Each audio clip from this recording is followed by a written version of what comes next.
Good morning, sweet baby angel. Good morning, sunshine. How are you? Face. I'm working through some things today, and some things are too hard to talk about, but thanks for asking. How are you doing? You can tell I've been practicing, huh?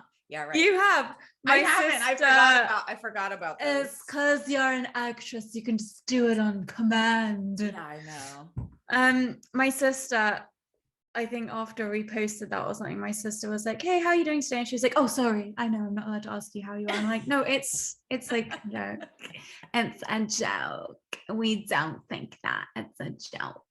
Kind of. Doing? Kind of. How are you doing today? Kind of. Don't fucking ask me how I am. I don't want to talk about it. I'm doing good. Real talk, I'm having a really painful period. Like a painful period of your life, or a painful yes, actually. cycle? Yeah, both. I'm both. My periods have been so bad, Lucy. They've been so bad. Not heavy. I just want to say, so like we know that she likes to talk about her period, so here we go. Just so everyone knows out there, my flow is delicate little tinkle, but but oh my god, the amount of pain, you'd think that it was like a tsunami of blood. It's not even a payoff. I don't even get like a nice juicy flow. Okay. Do you mind? I'm having a cup of tea, trying to wake up, and I'm hungover, so go easy on me, okay? These torrential downpours of TMI. That's the only torrential downpour, if I didn't make that clear previously. Yeah, I've just been really on the struggle bus with it, babe. I've bought some devices. I've started using CBD. As you know, I've got endometriosis, and I'm just in the trenches here trying to fucking survive. I'm like on the couch with like heat pad, device, CBD, just like so much pain. Yeah, I don't know what I'm gonna do. I'm sorry. On a serious note, I am sorry that you're in pain. Well, I want to be the antidote to you being like, I don't want to talk about it. I'm going to be like, let me tell you about the zit on my butt. Right. Yeah, I will share about more ethereal, spiritual concepts, and you can go into the realm of physical ailments. My undercarriage. So you said you feel hungover, but I think you look dewy and delightful. Thank you. Is that Weleda cream? Did you put that Weleda cream on your face? I love Weleda cream. It's a bit too intense for the face, but it's skin food. It's my favorite thing. No, this is like a hobnob job of little free samples that I've gotten from Kasha. Kasha's always giving me free shit, so this is one of those. I think I quite like the sound of a hobnob job. I don't know what it is, but I like that. I just made it up. My family loves to make up words. It's like a family trait. I know, you've told us before some really funny ones. Thank you. I look very sunned and sun-kissed. I was out in the sun. Yeah, you do. Yesterday. You tan really nicely. I trimmed some bushes. Okay. I did. I cut myself. Look at that gash. Well, you're not used to sort of, manual labor. Yeah. Lifting. Yeah. No, I'm not. No, I was in the bushes, like cutting through the jungle. Where? With my clippers on my patio. Just on the patio. Just on my little patio, yeah, it was hard work. So I'm very tanned. I'm a tanned field worker today. You look stunning. Thank you. And you look angelically pasty white over there. What have you been doing?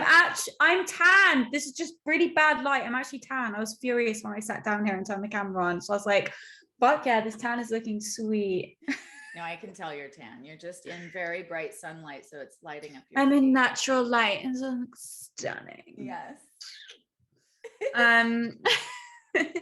I've just been at the beach. I've really just been, I've just been menstruating at the beach. Jesus, just sitting on the sand, just bleeding into the water. The ocean just washing my blood away. Hemorrhaging. Oh my God, we're so disgusting. Sorry. There's nothing disgusting about periods. Get over it, Lucy Walsh. All right, some people are queasy about blood. Sounds like a personal problem. Yeah. So since you got back from England, I mean, I know you were back last time we spoke, but how are you settling in? How's Alex settling in? What's going on at the cottage? It's good. I've been enjoying the sunshine, enjoying the spring flowers, enjoying the fruit trees. Obviously love seeing my family, and I could live without the dryness of the climate. But you were telling me that your hair has gone from vivacious to like a pile of straw. Well, I had a haircut. Anyone watching and see I've got these stunning bangs now. Yeah. Really good. Because I was so excited to go to my hairdresser, because in England my hair had become luscious, and I took my hair down and it was just like a broom. It was just like and she was like, yeah, that's dry. And I'm like, it wasn't, I promise, it was so good. But she said that she has to sleep with Vaseline up her nose because she gets so dry. So it's not just me. No. My hands look old, like my dad's. They look like old man hands. Oh, they do not. My nostrils are parched. My hair is parched. Well, your hoo-ha's not parched. No, she is moist. Jesus Christ. You just teed me up for that, like as if I wasn't going to take it. Oh no, I think my boyfriend's parents listen to the show now. So that's really good. I think everybody listens to the show that we know. So sorry guys. Hi, Mom. Jesus. It's a choice that we have to make. We can either I just can't help myself. It's no use. Like I can't. It's like I'm not gonna not. I can't remember to not say things. Which, by the way, I was thinking about, if we do this TV show, how, like, what are you gonna do about that? Because well, my manager was like, you two are gonna have to clean up your language and your act. I was like, what do you mean? No, this is the act. They show literal like penises and arseholes on Netflix now. Like you can say swear words. Anything. If we're going to be on NBC, then sure, that's going to be an issue, because they'll want to sell like diapers and car insurance, but that's not really our market. No, not really where we're headed with this ship. Look, we're going to be fine. The TV show is in the mix, coming together. I finally got a fucking bio from Annabel. I'm sorry. I hate bios, because it's like, Annabel Jones is English and she is so fabulous. She's done this. She likes this. But then when I wrote it, I was like, I really like gassed myself up after, and I was like, damn, I was feeling myself for the rest of the day. I was like, whoa, Annabel, you've done some shit. Same thing with me. I read my bio and I'm like, shit, girl, you've done some shit. Like, go. Who are you? Hot tip for anyone out there. I mean, it might not be for everyone. Maybe if you write your own bio. Well, so okay, here's the way to look at it. If you write your bio and it looks a little bit drab, it's time to spice your life up. But if you write your bio and there's loads of juicy stuff in there that makes you feel like a queen, then great. That is a good boosting practice. Bye, Will. Love you. He's going to the gym. He's always going to the gym. I know. Bye. Hi. He's a gym rat. Unfortunately, he can only work out one side of his body because he broke his wrist. So his right arm is huge and his left arm is atrophied. Is he right or left-handed? He's right-handed. Well, that's good. Just as far as like other things go. Right. Haven't been affected. Right. Anyway, write your own bio. Remind yourself of everything that you've accomplished, even if it's like listing off like major events in your life, so you can look at it on paper and go, damn it, I've been through some shit. I've come a long way. Hell yeah. And if you haven't been through some shit or done a load of shit, write the bio that you wish was your bio. Yes. Do it. I love that. Actually, I might do that too. Yeah. Fuck it. Just make it up. Yeah, just go with it. Positive visualization, manifestation. I'm gonna say the bio. To Mount Everest. Okay. I'm gonna add that to my bio. I mean, honestly, truthfully, you can just add anything in there. When I was writing it, I was thinking like, I bet I could just put stuff in here. Yeah. No one would really know. It's not really. You could say you verifiable. Rock the Cradle and you won Rock the Cradle. Nobody would have known. That is true. You should have put in your bio that you won. I know. Nobody watched the show anyway. That's not true. I thought like 1 million people watched it. They did. They had 3 million viewers a week. That's right. It's still a pile of shit though. Yeah. I mean, people will watch anything.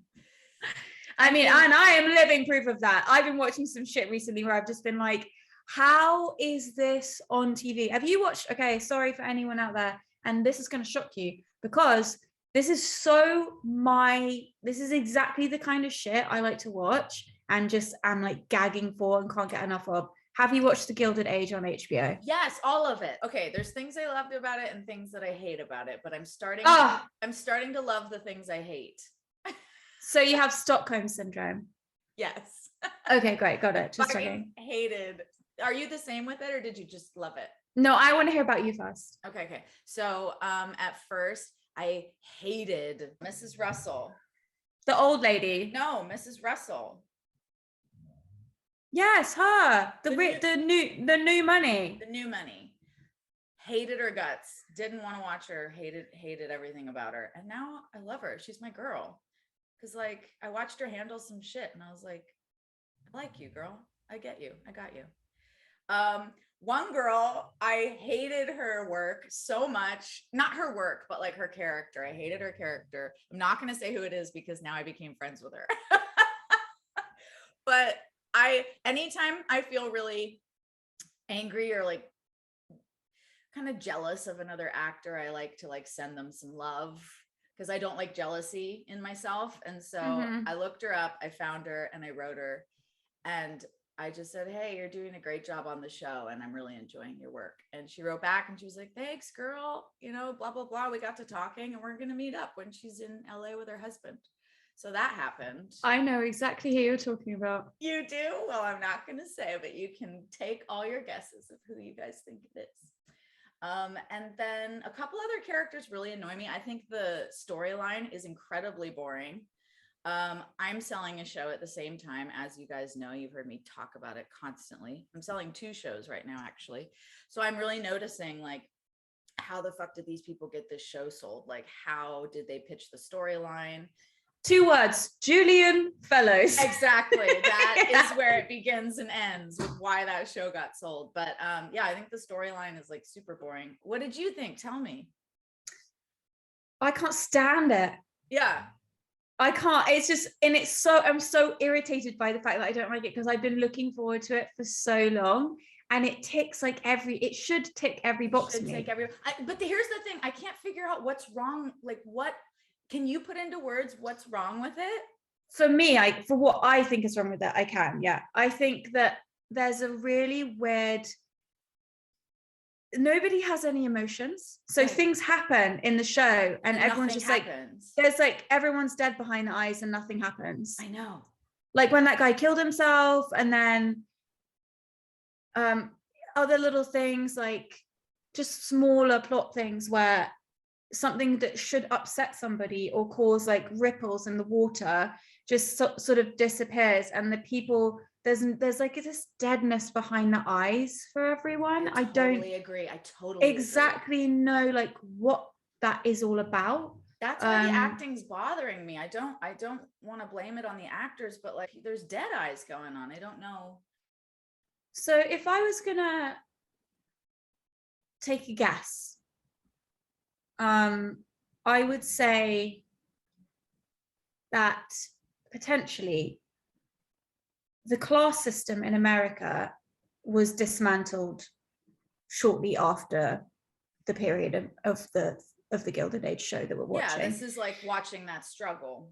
it's watching the struggle, and it's watching everyone kind of disappear, and the classes merge, and the new people and the old people and everything. And there is, I personally think there very much is still a class system here. I think that it's to do with money still, but I don't think it's a new old money. It's just a rich poor, and also where people are from is like a very judged thing here, and what you do. So it all kind of links back to money. Like, are you from a poor area? Does the job that you do yield a high income? If the answer is no, it doesn't yield a high income, right? Yeah. Then you're the help, you're the trash, please go through the back door. So I think there's that. And I think that for that reason, I'm wondering if the interpretation of the upper classes and the class system is just that there's a lack of like, it's like stiff upper lip, you know. And it's like they're playing at an idea. They're playing at an idea rather than understanding that regardless of whether you're the queen or whatever, you still, I mean, the queen's an exception. She doesn't really show that much emotion, but you know, rich people do show emotions. They do cry, they do get angry. Upper class people will still express themselves. It's going to be in a different way, but they do react to things. So I think that maybe there's just like a disconnect of like, because it's not something that is, we still live in this country, whereas in England, we very much still live in like a class system there. So people know how to interpret that because we've all grown up around it. Sure. Does that make sense what I'm saying? I feel like I'm rambling. No, it makes a lot of sense. And thanks for clarifying that for me, because it's been like, I've been trying to figure out why I'm having a problem with it for weeks. It could just be that everyone's traumatized from COVID and they've gone dead and numb inside. I don't know. They're like happy to have a job, but they're not quite ready to like feel again. They're just like hitting their marks and not bumping into the furniture. Nothing happens in the show either. Nothing happens. Nothing happens. Every episode, I'm just like, I say to Alec, like, what just happened? He's like, I don't know, nothing happened. I can't stand Mrs. Russell. I find her so one-dimensional. I know, and I'm like, bitch. Performance. She's the villain, right? And the number one rule, the villain, inverted commas, is there's always one. It's her. There's no villain on this show. No, but like she plays the role of her archetype is the villain. Okay, so the number one rule with villains and adversaries is that they have to have redeeming qualities that make you like them and root for them. Right. And unfortunately, I feel like her character has zero redeeming qualities. And I don't know if it's because I'm English, but people who exhibit too much pride, people who are overly ambitious, and people who can't keep a tab on their temper, for me as an English person, I'm just like, absolutely not.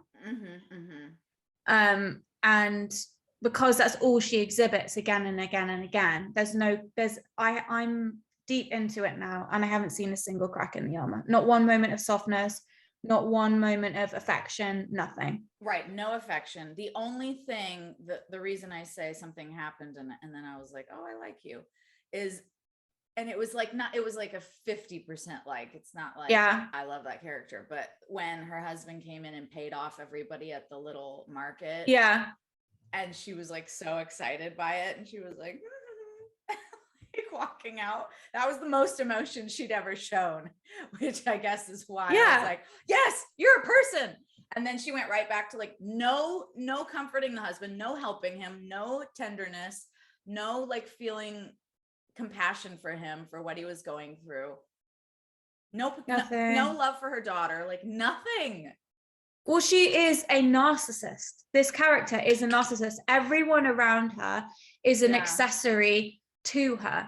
Every single person in her life, her husband, her daughter, even her blood, they're all accessories, and they are all devices to get what she wants, to make herself feel justified and like I am who I think I am. And it's textbook, she's just a narcissist, and unfortunately on this show, we don't have time for that. So no, not in this episode anyway.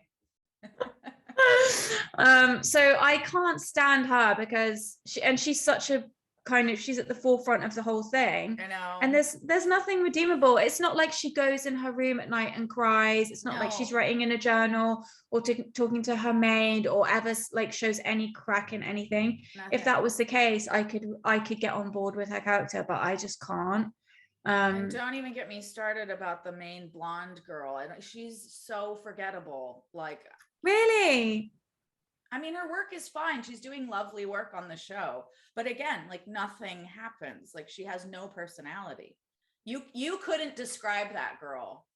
Like what she thinks, what she feels, an opinion about anything.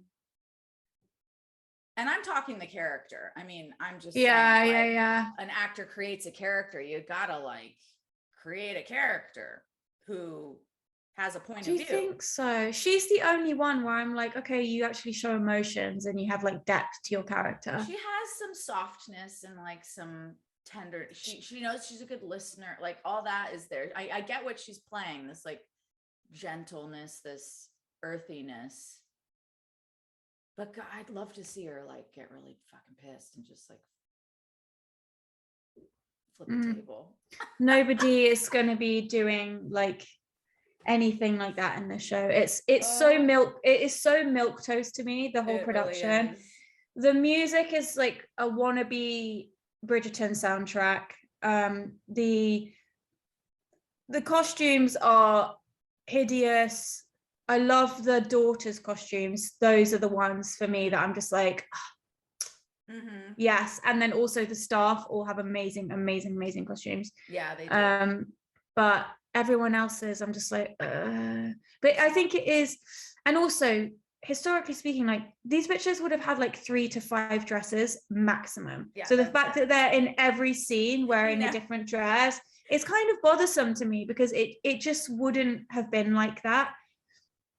Maybe that rich lady would have been the exception to the rule of that, but all of the other women would have been repeating the same outfits again and again and again. Which in a show like Downton, they do that. They are historically much more accurate. I think it's just they think Americans aren't going to know. No, let's make it a bit like Bridgerton meets. And Julian Fellows can do whatever he wants. Exactly. So he's made 2 other shows that I loved and thought was so much better than this. So I can't believe this has got picked up again. And anyway, Julian Fellows, love you. Love you, Julian Fellows. I want to be on your shows. Call me. I want to be your friend. I want to have tea with you and hear all of the outrageous things that you've ever seen and heard. Because you know he's an aristocrat as well. Wow. That's why he writes them so well. Because he's in that world, but he's also obsessed with it. So he's like a big time like aristocratic historian. Interesting person. I love that it has that like addiction to knowing like every detail. I'm currently obsessed with Versailles for the 3rd time. I haven't watched it. I need to watch it. I know I need to watch it. Is it sexy? Is there loads of shagging? Yeah, it is sexy. It's sexy. It's just the right amount of violence. It's interesting. Just the tantalizing, titillating amount of violence. Just a spattering of blood. Yeah.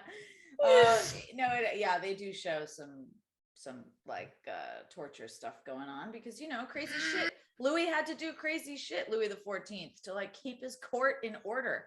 There were so many poisonings at his court because back then everyone would just poison each other to kill each other. And they were so like scrambling to get ahead of each other. It was just, I thought of you because it was a cult. Versailles was a cult.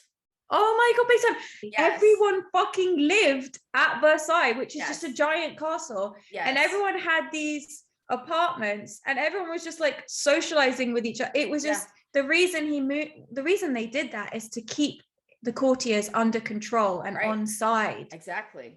And it just turned into this like living hell. Fest. Yeah, it was awful to live there. Like these people did not have a good time there. And they were getting paid these allowances to pay to live there. So like the money they were getting was going right back into it, right back to money laundering. Oh my God. It was just wild. So yes, please watch Versailles. The only thing that's funny that cracks me up is that it's supposed to take place at Versailles, which is obviously in France with the French king, and nobody has a French accent. They're all American. They're all English. Okay. I think a lot of people would have spoken English though, wouldn't they? I don't know. I mean, you can argue that the show should have been in French, but I just love it. I've binged it 3 times. I've become friends with some of the cast. Classic Lucy I love Welsh. being friends with people that inspire me. I like being in the artist community, and it's really great to again, that's why I love social media, because you can connect with people from all over the world. But watch the show. So many shows to watch. So little time. So little time. I know. Talking about sex, that's another thing that you've just made me realize about the Gilded Age. Is completely sexless. No sex. There was that one. There's not even sexy feelings. It's not even sexy. No. It is sexless. Yeah, you're right. I did not realize that. What are they thinking? I don't know. Downton Abbey's a bit sexy.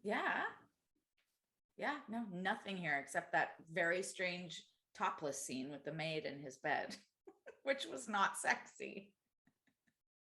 I know, that was really awkward. That character's tricky for me. Okay, so that's what I've been doing, watching The Gilded Age. Okay, great. Shall we do the news? Yeah. It's not world news. It's not important news. It's Lucy and Annabel news. Why'd you go down? You have to give it more of like a crescendo. That was a disaster. Okay, Take great. 2. No. Oh, I liked it. No, I think it's keep it, leave it in. Oh my god! But I didn't even finish it. No, because you started shouting at me, which was good. I like that. My favorite type of women is scary women. Right. What do you got for us, Annabel Church Mouse Jones? Imagine if I just became a church mouse and I was became so Christian. That would be iconic. Oh, that would be so annoying. What would we talk about? I just kind of want to. It just sounds so nice and comfy. Okay, so speaking of everything that we speak of constantly and yabber on about, right?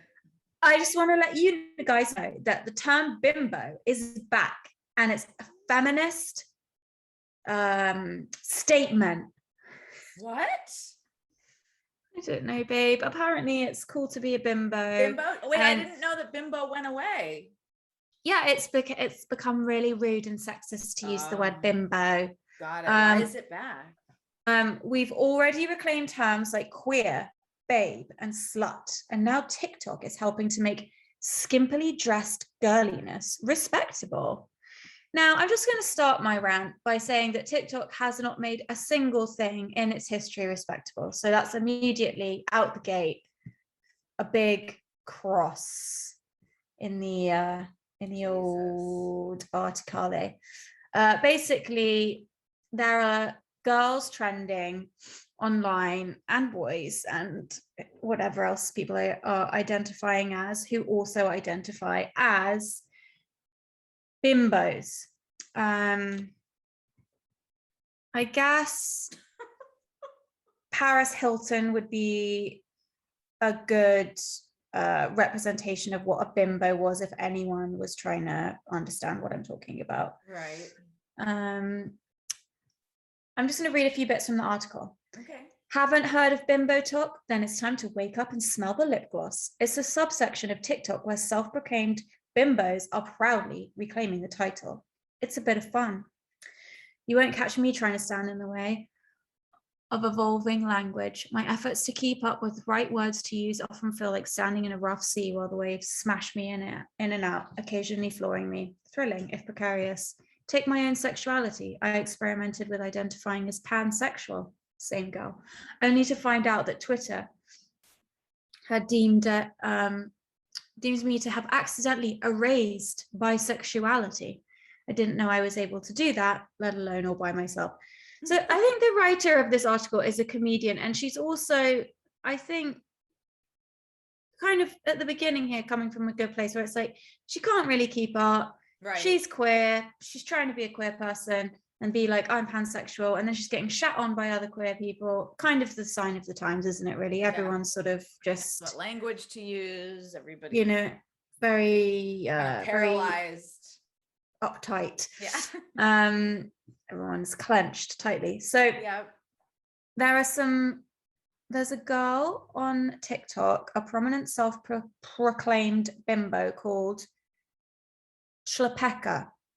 And she describes a bimbo as being a leftist who likes to have their tits out. I mean, what's not to love? This is going to get Lucy going.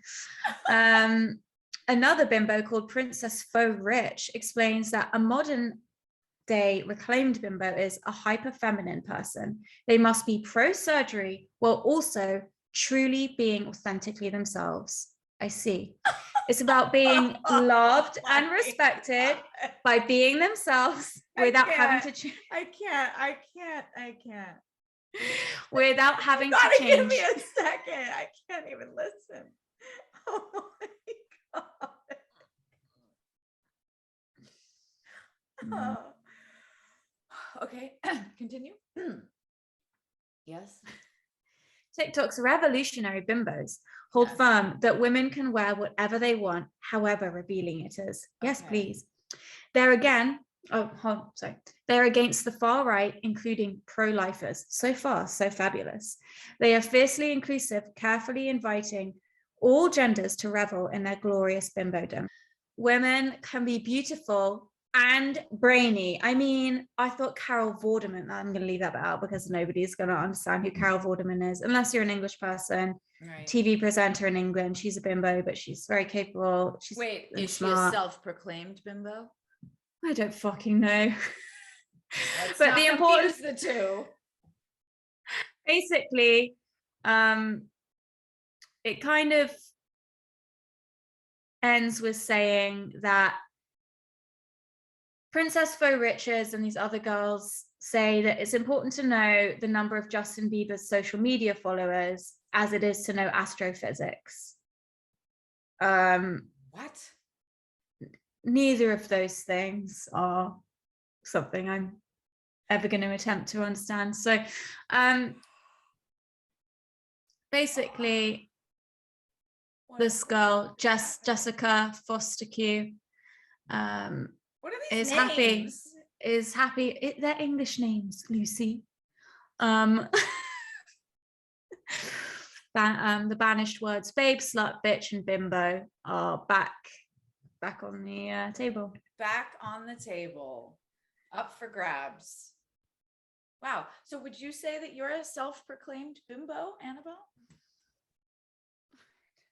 Try not to think about what I am too much, to be honest with you. There's so many options in this economy that I feel if I am tried to become or define myself as a thing, I think that I would not be able to. It's like trying to watch a show at night. You just end up scrolling Netflix until you just get so frustrated you just turn off the TV. Correct. That's what happens when you try to describe yourself with all this lingo. TikTok is a mass data harvesting surveillance system created by the Chinese that America and the rest of the world is just gobbling up, cannot get enough of.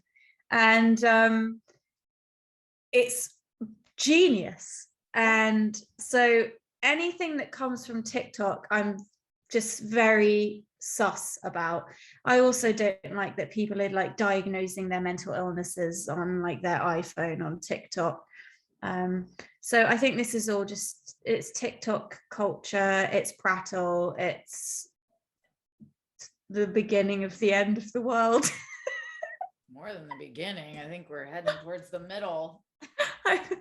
Sometimes I do feel like we're in like you know those old like depictions of hell and everyone's just like naked and like scrambling sucking over each other's dicks and people are like sometimes I just go online and I'm just like, you people have cracked. Just go for a walk outside, just take a walk around the block, do a lap. Like chill. Like, we're back at Versailles but now with TikTok. So I don't have a problem with bimbos. I really like, do you, babe? I love it. I just don't feel the need to like label it as any. That's. Oh my God. Exhausting. It's fine.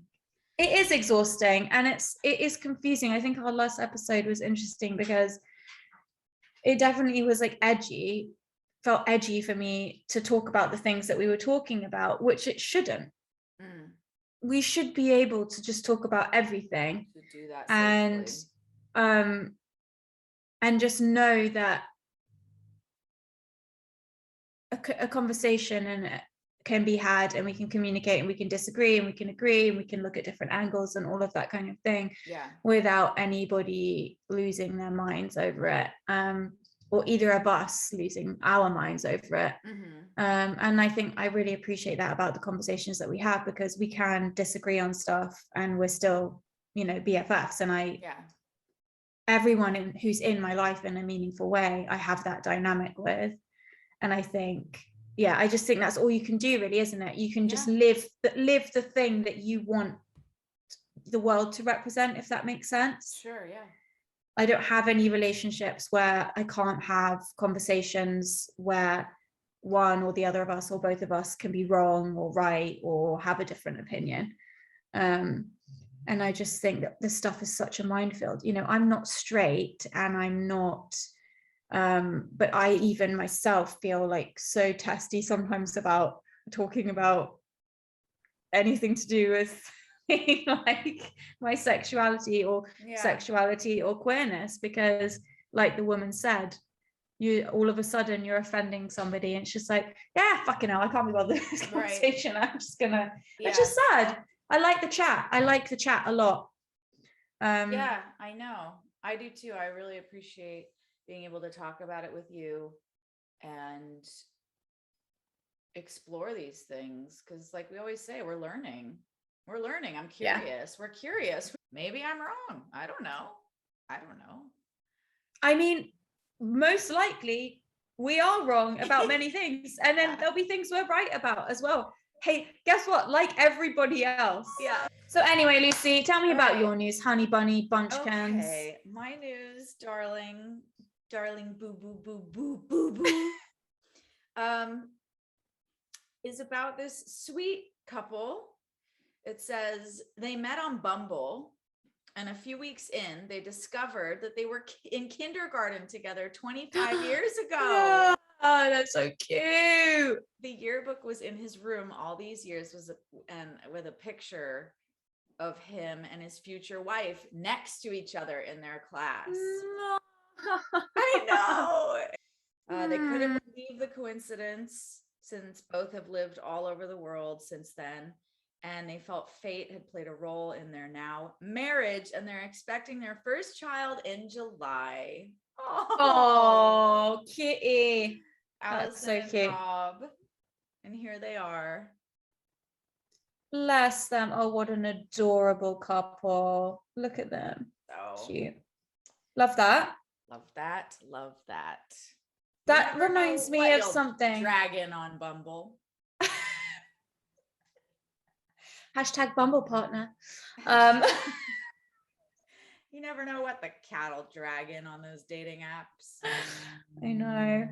You really don't, so be careful. Have you seen the TikTok swindler?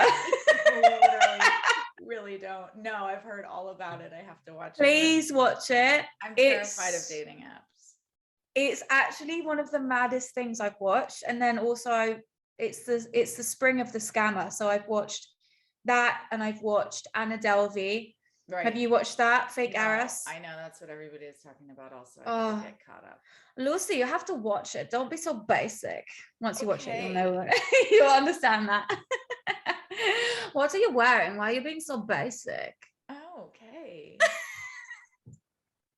Your outfit's actually cute. Thanks. That's just something she says. Did you say, thanks, I don't have any pants on? Oh my God, queen. And then also just like feel a little extra spicy. Yeah. Whoa, your little cheeks on the chair. I have a little secret nobody knows. Except for now we all know. All right. Shit. So bad at keeping secrets. Let that be noted, and everyone listening. Okay, that's a cute news story. Yesterday I was remembering this best friend I made on vacation, and I cannot remember if it was at Club Med or if it was in Australia, but for 1 week I had a best friend.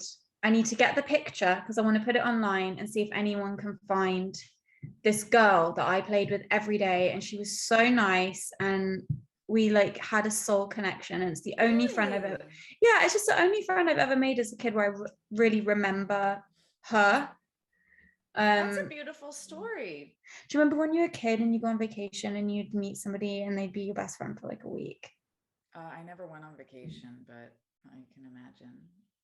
Well, it wasn't vacation, it was like my dad would be playing at, but it felt like vacation. So. Yes. Yeah.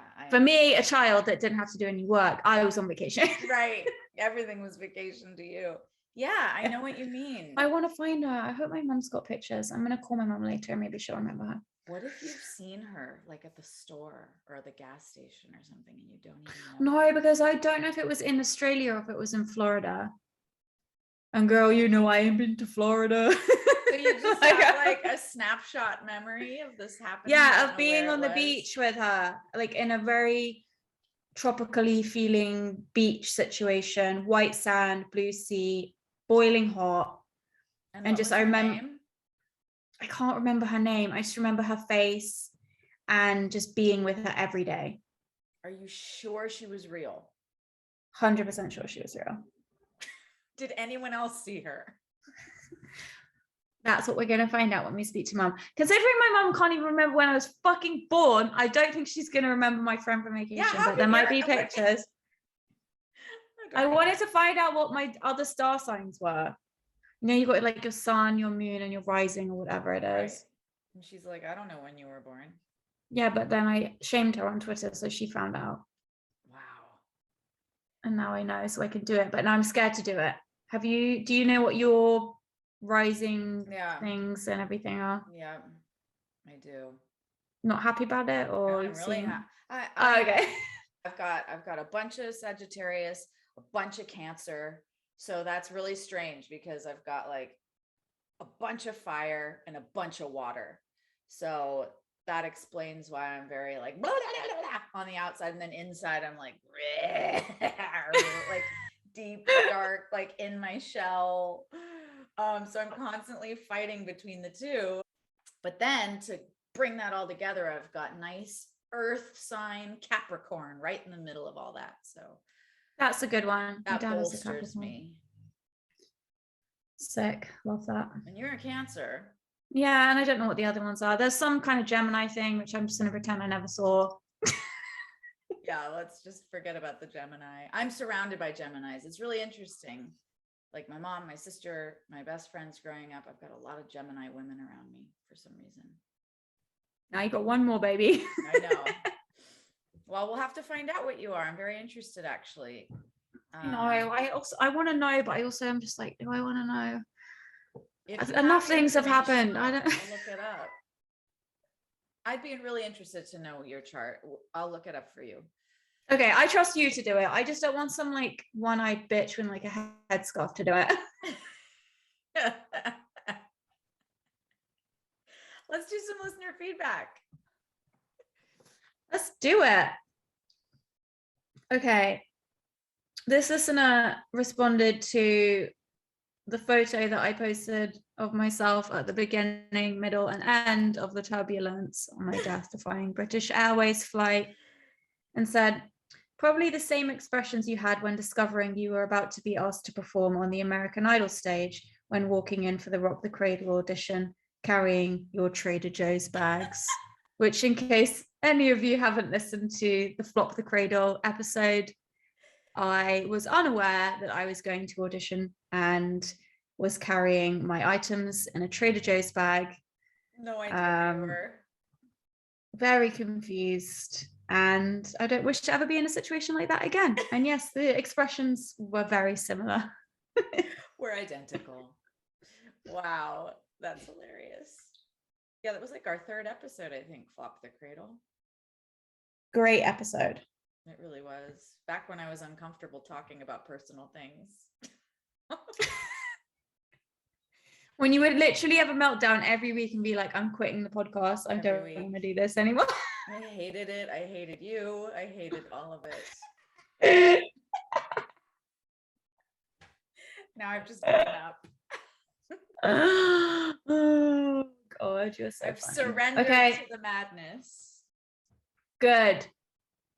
Speaking of personal things that we shared about ourselves, I shared about being in the restaurant when that guy had a meltdown and started screaming at me and my friend because she was a food blogger. And this comment says, I'm fucking furious at this dude who started grilling Lucy's food blogger friend. This is classic behavior of sexist dudes who think that any accomplished woman is faking her expertise for attention, and it's his job to debunk her claims of enjoying something. The same thing happens with video game and comic book fans. A woman will say she likes Spider-Man, and the man will start quizzing her about what happened in volume 1, issue 357 of the comic in order to attempt to prove that she's not a real comic fan.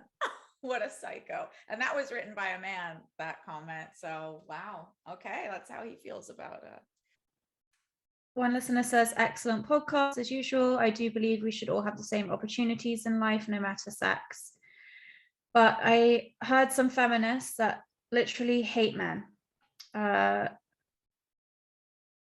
my God, this is shocking. A couple of years ago, a woman I know had an abortion when she and her lesbian partner found out they were expecting a baby boy.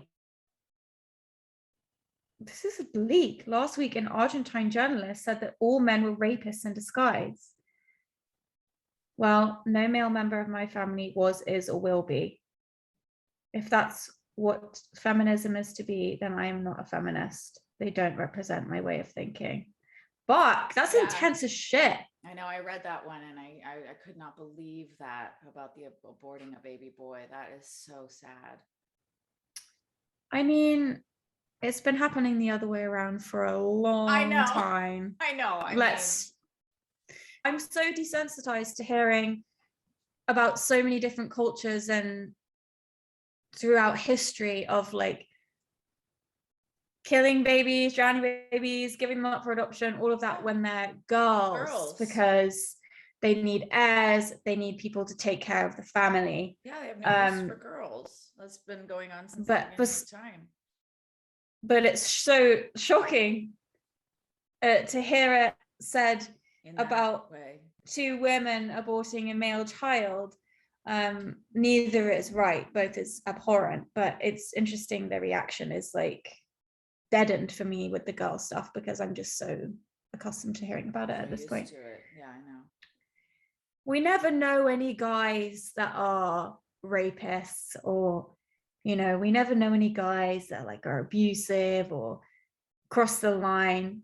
Yet somehow, I'd say most women we know have had the line crossed, have been assaulted. Yeah. So somewhere in there is a discrepancy between no man I know would ever, has ever. I would say that. I would not say that. You mean like the men that are closest to me in my life? Or yeah. Right? Like the men in my life.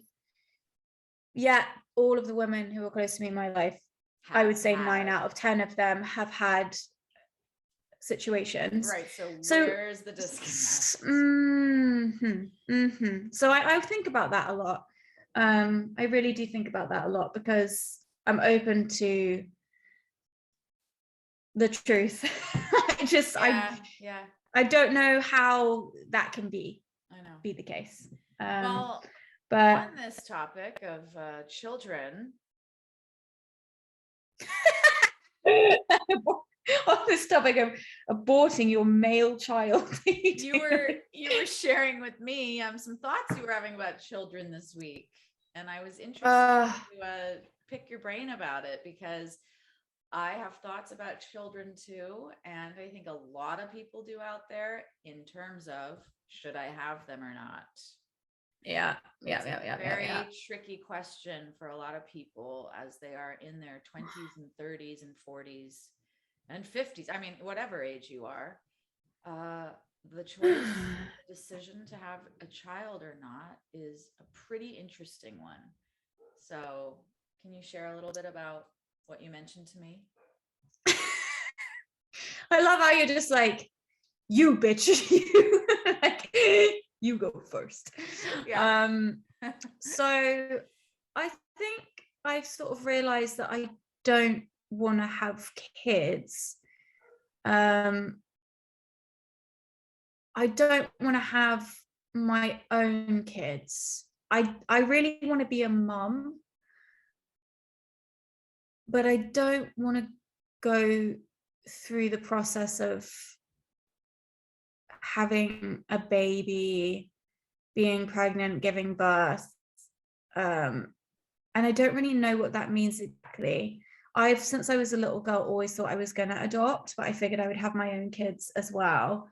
And then as I've gotten older, the definition of what my own kids means has changed. So I think now, you know, I would love to sit around a table with my children and be like, my children. But I've always seen that as a very kind of varied table of children. It's not just been like little boys and girls who are like 5'2" with brown hair, you know. And I think that I've realized that I would be a better, more patient, empathetic, and caring mother to somebody that wasn't made of me, if that makes sense. Really? And I think that I have what it takes to love somebody deeply, unconditionally, and forever as my child who isn't made of me, you know, almost better than I could with my own kid. I'm never going to look in this kid's eyes and see my dad, my mum, one of my sisters, one of my aunties, you know, and I think that distance makes me feel like I could do it better, clearer, less baggage, fogged up by less baggage. They've got their baggage and we'll handle that. But right. Yeah, you can dive into their it's not mine to, it's not mine to. So that's one element of it. But going back from there, I think what it is we were in England and I saw two of my friends who both have kids. Right. One of them has 2 kids, one of them has 1 kid. And we spent time with both of them, and that was what made me not want to have kids. And it wasn't for the reasons you'd think. It wasn't because I went and I was like, whoa, no fucking way, I can't deal with that, it's just too crazy. Like, it wasn't that. It was the opposite of that. It was like, I saw these people who were my age, my kind of background, my social standing, financially equal, ethically, morally, mindset, lifestyle equal. And it's so lovely, and it was so beautiful to see and be in and be a part of. And I thought, God, they're doing it right. Like, this is how it should be done. Like, this is great. Don't want to do it though. That's how I felt when I walked away. I was like, I have just seen 2 of the best possible, most closely resembling situations and circumstances of what it would look like for me. Yeah. And instead of being like, oh my God, that looks so good, I want a piece of it, it was like, oh my God, that looks so good, and I still don't want a piece of it.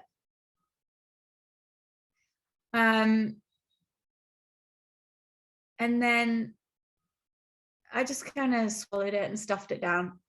And then a couple of days later, Alec was like, I want to talk to you about something. And I was like, oh, fucking hell, here we go.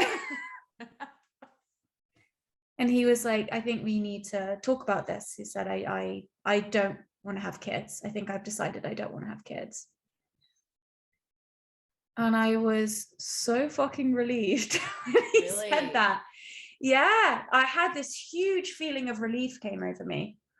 And we had the conversation and we both felt the same way. And it was the first time a man has ever said that to me. And it was the first time that I've ever, and for that reason, that instant reaction of being relieved, I've never felt that before. Yeah. My whole life, I feel like I've been behind myself, pushing myself, going, you want this, you want this, you want this, you want this, you want this, you want this. You can do this, you can do this, everyone can do this, you should want this. And as soon as I said out loud, I don't think I want this, all of a sudden I realized that for my whole life, I've been trying to persuade myself into having children. And it's kind of been like a mind-blowing experience, because I feel like I'm swinging so far in the other direction now, and I know I'll level out. But you know, when you go to the drugstore, the CVS or the Boots or whatever kind of drugstore you have near you, and you walk along and you go through the baby section, and you're like, okay. So for me, I would like walk by it and I would like have a look at it, kind of like by the side of my eye, and be like, okay, it's the milk, there's the diapers, there's the creams, okay, some wipes there, okay, what's that thing? Okay, time to go. You know, like that's been me my whole life. Just like every time I go, I'm just like, look at another thing. I was like, okay, there's the thing where you suck the bogies out the nose. Okay, fucking hell, okay. You know, just like I've been like my whole life, just I've listened to podcasts trying to persuade myself that I want the hypnobirthing thing, like meditating on it, just being like, I can do this, I want this is what I want. And then the truth of the matter is that I've realized my whole life I've been trying to sell myself this thing that in truth my whole body has been going, no, no, no, no, no, this is not for you.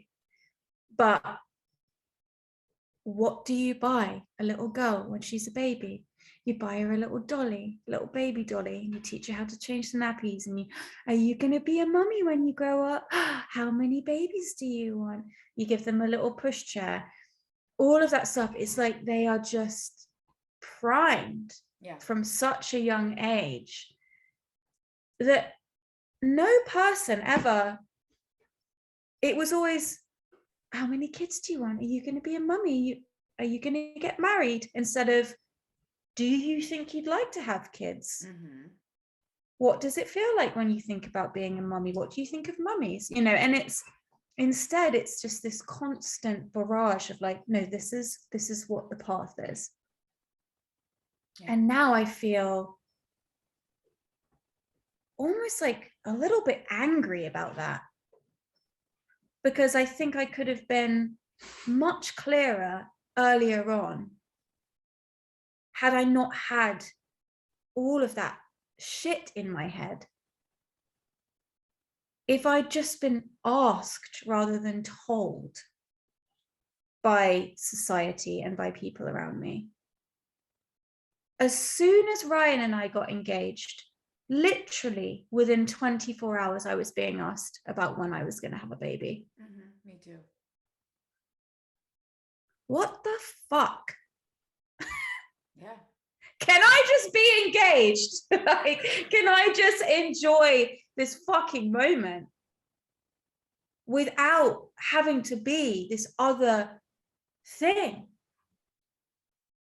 And I think the pain, part of why I was having such a hard time in England at the end there, was I was also processing this, because I think that without really knowing it, there was a lot of pain there, pain and anger around the fact that I felt that I was forcing myself to do this thing that I didn't want to do.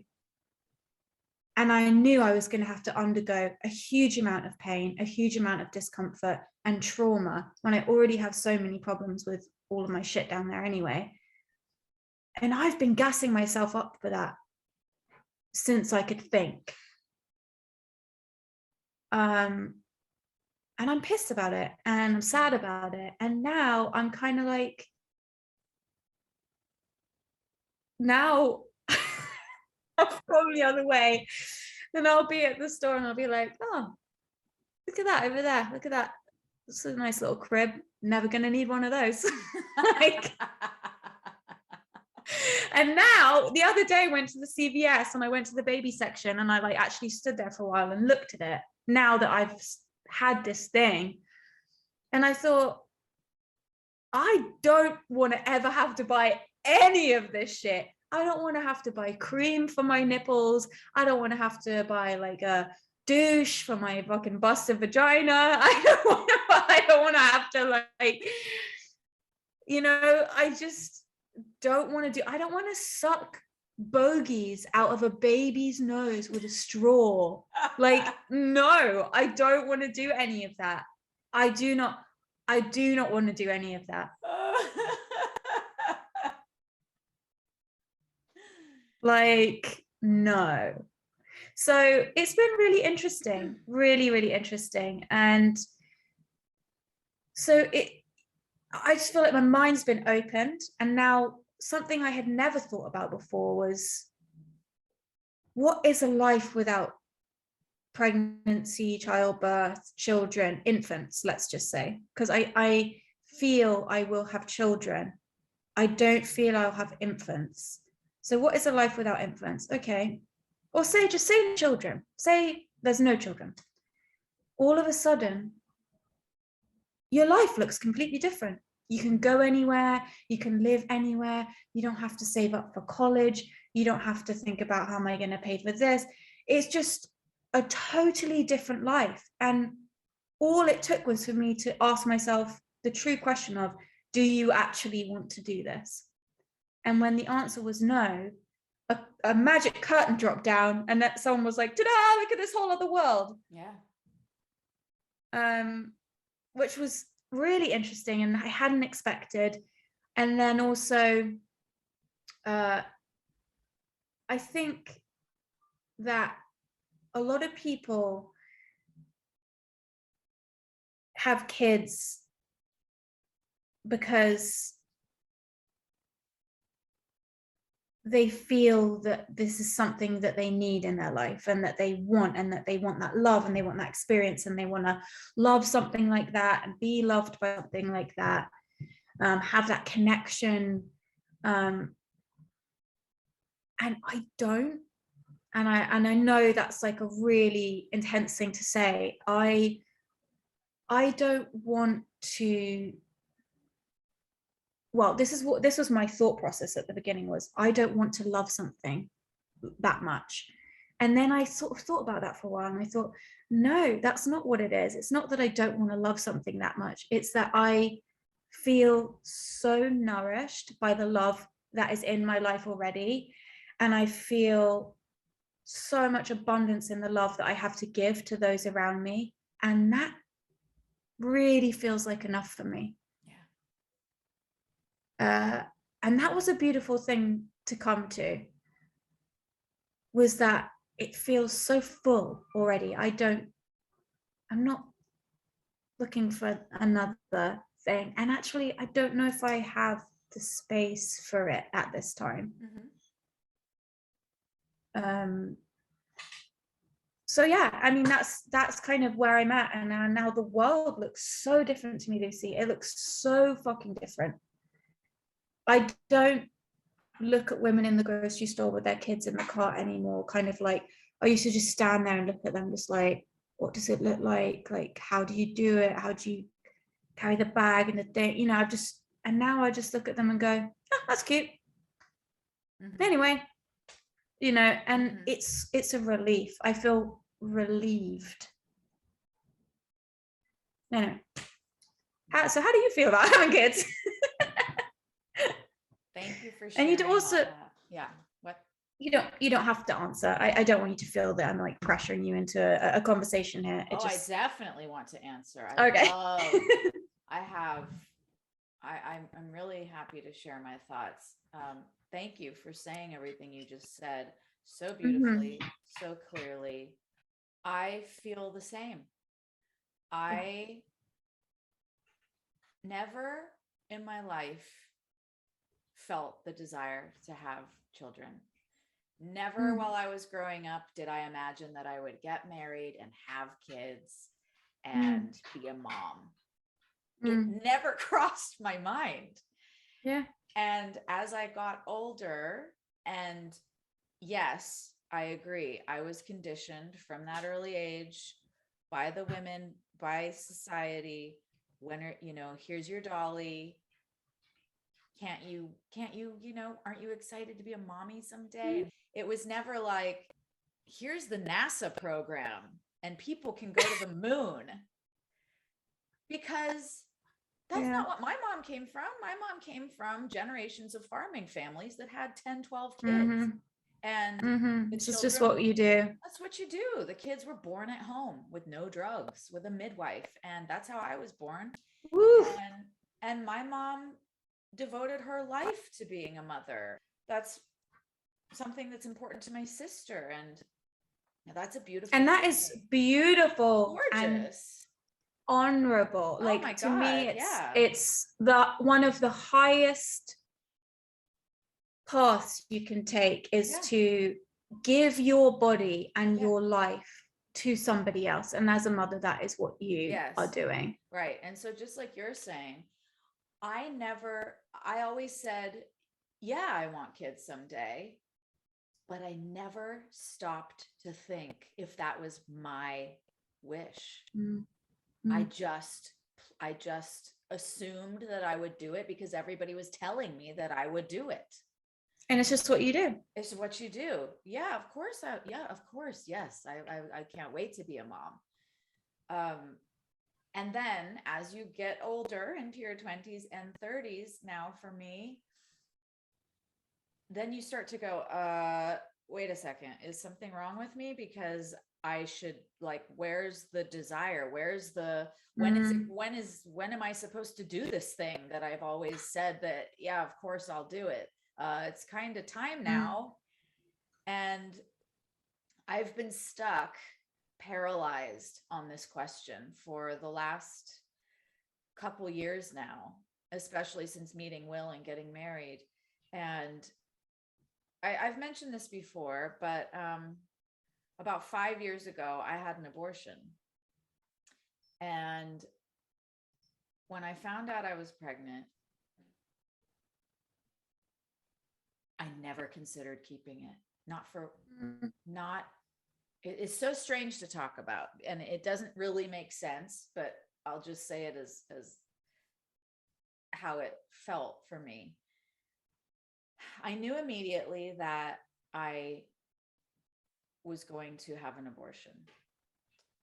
That had to do with the situation, with the man, with where I was at in my life. And so I remained pregnant for like 3 weeks until the abortion happened, because the baby wasn't big enough yet. So they had to wait. Okay. And in those 3 weeks that I was pregnant, I was overjoyed at this feeling of having this thing, having a life inside me. I loved the feeling. I loved it. This is where it's a mind fuck, because I'm going to say something that's really sad and pretty disturbing, but this was true for me. Yeah. I stopped drinking. Even though that baby was going to die, I stopped drinking to make sure that baby's 3-week life was going to be as good as possible. And thinking back on that, I did that confuses me, and it makes me sad. It makes me have so much compassion for myself at that time, that even though this is what was right for me, I was still trying to I still had love for this thing, and I was trying to express that love and do the best that I could for it. So it's fucking, I know it doesn't make sense, but no, like, I don't think that's true. I don't think that's true. I think it makes complete sense. Really? I think that yes, I think it does. If you are, just because, okay, you know how there are rules about how you keep animals and you raise them, even though they're going to be slaughtered anyway. Yeah. It's true. It's, I know that's a brutal thing to say. I'm just saying it on like the biggest, most, like, it's humane. And I also want to say to you that you have, regardless of what you want, you have instincts. Yeah. So your body is gonna drive you to do exactly what you did, because that's your instinct. Even if in your brain you're like, I don't want to have a kid and it's not for me. Right. There is an animal urge overriding. And I felt that. It was crazy. And I feel that. And don't underestimate that. Do not underestimate that. Right. Please. And that is one thing that my therapist actually said to me. And because I've talked about this with him a lot. And he said some pretty, spicy, racy things. And this is a man who in his career has talked to thousands of different types of people. He said a lot of people do have children because they want to love something and be loved by something. A lot of people don't love their children. They have kids and they care about them and sure, they love them fine. But that feeling that we are told you just, and you just love it so much, and you just, many people do not feel that way. Totally. They do not feel that way.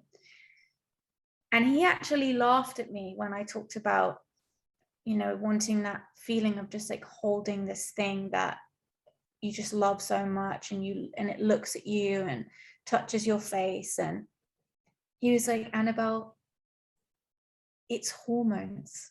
It's your literal machine. Animal instinct. Yeah. Animal instinct. He said to me he's like, to the baby, you could be a fucking orangutan. And I was like, damn, that's really intense.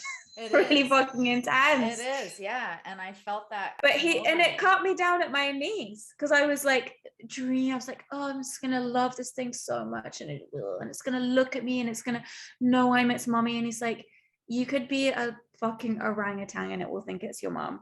Right. It's true. I mean, my cat, like, I cuddle with that damn cat all day and all night, and I'm so fulfilled by that love that, like, it doesn't matter if that were a little human or a monkey or a goldfish. Like, I am obsessed with that fucking animal. I can really relate to what you're saying about being so nourished by the relationships that you have in your life, and giving love in so many ways. I don't feel the need for a child of my own to fulfill any kind of lacking love. I have gone on now to be with a man that I would love to have children with, but I've also gone on to work with children in my music teaching. I am surrounded. Nothing will put you off. Yes, it does put me off. It's very good birth control. But it's also an incredibly fulfilling experience. I am surrounded by children now. And I mean, the gift that is in my life is so powerful. And it's made me realize that I don't think I need to go home to that at night. I work with children. I'm very involved in their early development. I share the most beautiful moments with children. I mean, yesterday, one of my little girls told me something that she didn't have the courage to share with her mother. She's 7, and she had gone through something really difficult at school, and she was very upset. And we sat together for a long time and talked about it.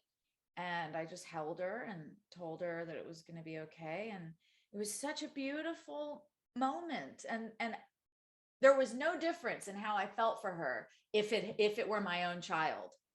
No difference. In that moment, that was my child. And and it was very powerful. And I have those moments every day of the week. And so I'm very fulfilled in the realm of giving love and receiving love with children. And I mean, even if it wasn't children, you know, even if you're listening to this and you're not surrounded by children and you don't want children. Sure. I'm not surrounded by children. I have a lot of teens that are in my life, my nieces and nephews. And even if I didn't have them and I was just talking about the love of my friends and my family and my boyfriend or my girlfriend or whatever it is, that's cool too. I think, you know, that's like, if that's it's relationships, it's giving and receiving love and support. And look, my career is my child. I mean, I am in a birthing process with my creative projects. I always have been my whole life. And that's why I think my work, it has a lot to do with me not really feeling the need to give birth, because I'm already giving birth all the time. Whether it's a song or a whatever I'm writing, whatever I'm acting, whatever I'm working on, that's a birthing process. Yeah, spiritually, it really, that is something I hear a lot of creatives say, that it is like a gestation period followed by a birth, and then the mourning afterwards of that kind of, like the baby blues or whatever you want to. I agree with so much of what you said. It was so helpful to hear you say it like that. I do go back and forth with, and that's another thing working with the children has taught me, is how much this was hammered into me without me ever realizing it. And I guess I'm in a process right now of separating out what's my real desire and what's been conditioned onto me as is what's expected of me, especially now, just having gotten married. Both families are like, when are we getting grandchildren? I do the same thing. I'm still, even though I've made this decision, I'm open to the fact that I may not always feel this way. In 3 years from now, I may completely change my mind and be like, I have to have a baby. Me too. I think it's deeply unlikely. It would be the turnout of the century if I all of a sudden, after a lifetime of, if I'm honest, secretly feeling like I didn't want to do it, but I was going to force myself to do it. That's how I feel. I might like force myself to do it. But like, how fucked is that? But so many people do this. Think about the process of like growing a person inside of you and giving birth. I don't know I don't know anyone who does not have trauma from their birth. I'm sorry. I don't know a single person that doesn't have like birth related trauma. No, or it's issues. Inherent. It's a very traumatic experience to give birth and to be born. It's a very dangerous thing too. California has one of the highest levels of birth death of anywhere in America, if you can believe that. Wow. I forget what the technical term for it is, but let's just call it birth death for right now. The fact that I was going to force myself to go through that is actually, now that I am on the other side of that, I think is so fucked up. Like, if my husband had said to me, we need to have children, I was going to do that to my like. I know it's so common. So many people just go for it because they feel like they should, or they feel like afraid. They do it out of fear, which is so not right. And something I do out of fear, because I change my mind about it all the time, but at the core, what I've said today on this episode is what I feel at the core. But I still look for signs. Like, I'll be like, okay, well, I remember how overjoyed I felt when I was pregnant before I had the abortion. So maybe that's a sign that like I'm supposed to get pregnant again, or like maybe the fact that I work with, I don't know, but then I work with the kids and they're screaming and I'm exhausted after working with 3 or 4 kids in a day. And I go, I want to be able to read my book or go out on a trip or focus on my project or whatever. I don't want to have to pick your nose. I don't want to suck your bogies out your nose with a fucking pipette. That's just not my purpose in this lifetime. Okay. You and I probably just came out of a lifetime where we had like 10 kids and we dealt with it already. All right. We're ready to, like Oprah said, like, I love listening to Oprah talk about this because she says at a certain point in her life, she decided that having children was not for her because that was not the ways in which that she was supposed to give in this lifetime. She had other ways. I feel I can relate to that. Me too. So deeply. That wasn't her contribution this time around. And I feel that way too. I have other things I'm interested in contributing that aren't in that realm. And I think it's beautiful. I have, like, my mother gave me such a beautiful life. My sister's a beautiful mother. I have so much respect and admiration for mothers. And that's just not my role this time around. So. Yeah, I think it's, you know, I knew how to change a nappy before I knew how to tie my shoes. Right. And that's pretty telling stuff. And I think that I love that concept of what Oprah said. I don't really follow Oprah Winfrey, if you'll forgive me. I don't know like lots of her quotes and stuff, but I'm not in the Oprah cult. But I do feel that my soul has a very different purpose and journey, and I feel that so strongly. There is something else I'm meant to be giving, and there is another purpose for this vessel outside of that. And it's not to say that if you have a child, that's all you're meant to be giving. Not at all. No, I just don't have not it one in or the me other. You don't to have give. To choose. No, I don't. I hold my hands up and say, I don't have it in me to give what I want to give plus all of that again to another child, to another child. And I say another child. I always joke that I've already raised 3 children and I don't want to raise anymore because I had to raise myself. Yeah. I had to raise my ex-boyfriend. And in many ways, I feel that I had to teach my mother how to be my mother. In many ways. And I don't want to do it again. Right. I really don't. Yeah. Being my ex-boyfriend's mother, being my mother, being my mother's mother, it has made me tired. And now after this experience as well, there is definitely, with losing Ryan and Max, there is a part of me that feels like I don't think I can like go through another like trauma like that, like willingly. I can't put myself through that. It's just like another reason on the like tally now where I'm just like, okay, yeah, no, I understand. Yeah. that's the end of that dream. Because it is a fucking daydream. Me thinking about being like, yeah, like maybe it'll be nice. Like, no, it is a daydream. You know, it's hard work. If I don't get enough sleep or whatever, I'm a disaster as a person. Right. Yeah. I think something like I turn into a toddler. Right. If I don't sleep enough. Right. I think something you said is really important, that it's not about choosing a child or a career or anything like that. It's just, it's in addition to everything you're doing. It's not about choosing. And also I want to say that anybody listening however you feel, just remove the guilt from yourself. You said something like you were reframing the way you said something to yourself. I do the same thing. Sometimes I say, I'm too selfish to have kids. And I have to stop myself and go, whoa. We've been told it's selfish because not to have kids. What the fuck?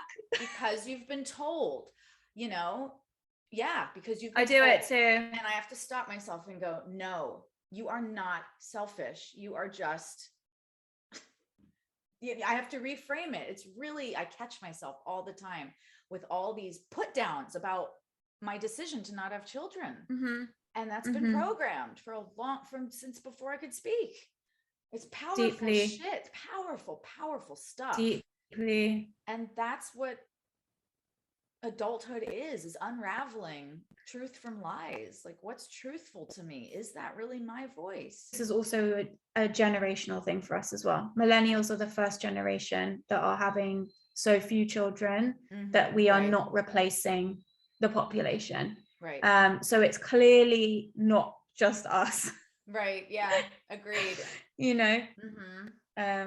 So I think that's also really interesting to note, is that it's a generational thing. There is something about millennials that is that the narrative has shifted. I know so many women who don't want to have kids. Me too. So many. Me too. And what's been interesting is that since I've been saying I don't want to have kids, the way people speak to me has massively shifted. Everyone was like, oh, you can have children. It's like the best thing you can ever do. Now that I've said to people I don't want to have kids, they're like, it's a fucking thankless task. It's a nightmare. It bleeds you dry. They suck everything from you. But it's so funny to me that now I've said I don't want to. It's like the people's. That's cracked me up with so many of the it mothers, is coming out. So many of the mothers of these kids that I work with are like, don't do it. If I could go back and make another choice, I love my kid to death, but I would not have kids. Pretty funny. And I always crack up laughing with them because I'm like, you're not supposed to say that, but thank you for saying it. But thank you. God bless no, honestly, thank you. Please, if you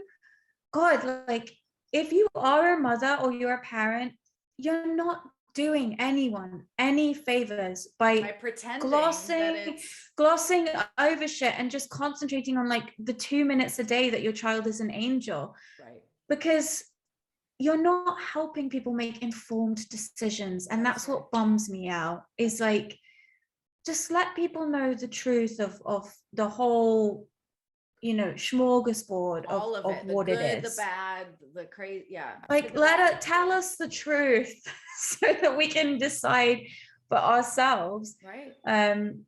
God bless my mom. I used to get so miffy when she would say this and take it so personally. But now, having come to the place that I am, I really am grateful to her and respect her for always being honest with me about it. I remember when I was younger, my mom said that rearing children was a thankless task, and I was so hurt by it. But now I see that she's one of the only people in my life that's ever been honest with me about the ups and downs of having children and being a mother and parenting. She truly is one of the only people. So, that comes hand in hand with me having to like show her how to be my mother at times. It's not, my mom would have had a very happy life without children. Do I know that she loves us to pieces? Yes. But would she have been fabulous without children? Absolutely. She just did what you do. Yep, exactly. And I'm glad she did, because I'm sitting here right now. Me too. I'm glad that my mom, But I don't judge her for feeling how she feels. Right. If she could go back and not have kids, I know she fucking wouldn't. And I'm not mad. I don't judge her for that. I really, really don't. I really don't. At how many mothers have said that to me, and it makes me laugh every time, because I'm just like, good for you for saying that. Good I know. Thank you. Ryan used to want kids so badly, and then all of his men are much better at this, by the way. His friends all started having kids, and he started seeing like how their lives changed, and also they were honest with him about it. And he changed his mind. He didn't want kids anymore. Yeah. So I think men are maybe a little better at this than women are. But ladies, help a sister out. Tell the fucking truth. Tell the truth. Quit glossing. Yeah, one of my piano students, he's a grown man. He was like, it's the most expensive thing you'll ever do in your life. It has gutted me in every way. I love my son, but God damn it. And I'm like, he's like, I love my son, but I would have also loved a yacht in Saint-Tropez as well. He's like, just think long and hard about this, you know. This week I had a meeting with a casting director, really lovely lady in her 70s, very accomplished woman in casting. She asked me if I had any children, and I said no. And she said, oh, well, don't wait too long, because you know you want to have them when you can be young enough to enjoy it all, and as you get older it just gets harder and harder. And I thought, she's assuming that I want children, and that's again what happens. It just happens all over the place, and that's in a business meeting. Can you imagine anyone ever saying that to a man? No, it wouldn't. But nobody is asking men at their place of work, when are you going to have children? Never. Fucking hell. What a doozy. You know, yeah, it was wild. I wasn't bothered by it. That's what she knows. That's her generation. Yeah. I mean, she's just trying to be helpful, but like, let's get out of the dark ages, ladies. Do you know what I've just realized is that this episode's going to come out on Mother's Day in England. That's amazing. That's amazing. Happy Mother's Day, everybody. Happy Mother's Day to the mothers, to the people who have mothers, to the people who've lost their mothers, to the people who want to, I'm not going to say, look, I'm not going to piss off all the moms out there. Like, I know that you're a cat mom, but moms get really annoyed when we say that our animals are our children. I know, that's why it's very offensive. That's why I said it. I know, it really, really pisses people off. It fucks people off so badly, which now that I don't want kids, I don't know, maybe I might just start fucking with people who have kids a little bit, just for fun, just to get revenge on how I was fucked with. Yeah. Yeah, it's so weird. So yes, happy Mother's Day. How are you doing? Are you tired? How's your bank account? Oh my God. When someone says to me, when are you gonna have kids? I'll be like, oh my God, like, when are you gonna buy those shoes that you wanted for me but can't? God, yeah. When are you gonna get yourself a facial? You have really dark circles under your eyes. We just stop pure tormenting. No, that's not the energy of this. Not at all. No. Happy Mother's Day to all those ladies who do want children, all those who have decided they don't want children, all of those who love any other living being and feel motherly. Anyone who feels motherly, happy Mother's Day. Because you can feel motherly in a lot of different ways. Right? I like that a lot. Happy Mother's Day, bitches. Happy Mother's Day, bimbos. All right, Luce. Right, Lucy Goosey Juicy Lucy. What a great conversation. I really loved this.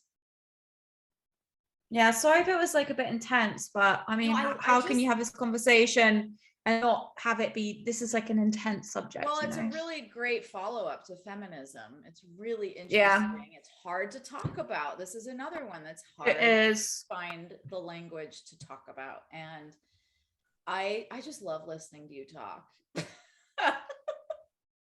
I love listening to you talk. I do. I love like just hearing the way you say things just helps me so much. It really, everything you said today really helps. It's just the accent, honestly. It's just the accent. I know, the accent has a lot to do with it. Just talk to yourself, record it, and then play it through an English accent thing, and it just will give you the same effect. I can try to talk like you, and then that might make it better. Hello. That was terrible. That might make it better. Hello, my name is Mary Poppins. You sound like Dick Van Dyke. I know, it's the worst. Well, he's who unfortunately young American children learned that was an English accent. So he really fucked it for everybody. So good. Now I can just talk like Hermione Granger, and that's all I know how to do. Your accent's pretty amazing. Will's always mimicking you. He is, because he's a northerner and he's not as posh as you are. So he's always like, yeah, northerners love to northerners love to poke fun at the posh southerners. I know, they love it, they live for it. I'm in a battle between with these opposing accents. All right, baby, well, listen, this was a great chat, and I'm glad that we could have it. Glad that we did. Me too. I wasn't expecting that, and I'm so glad we did. Happy Mother's Day, my darling. Happy Mother's Day. Love you. I love you.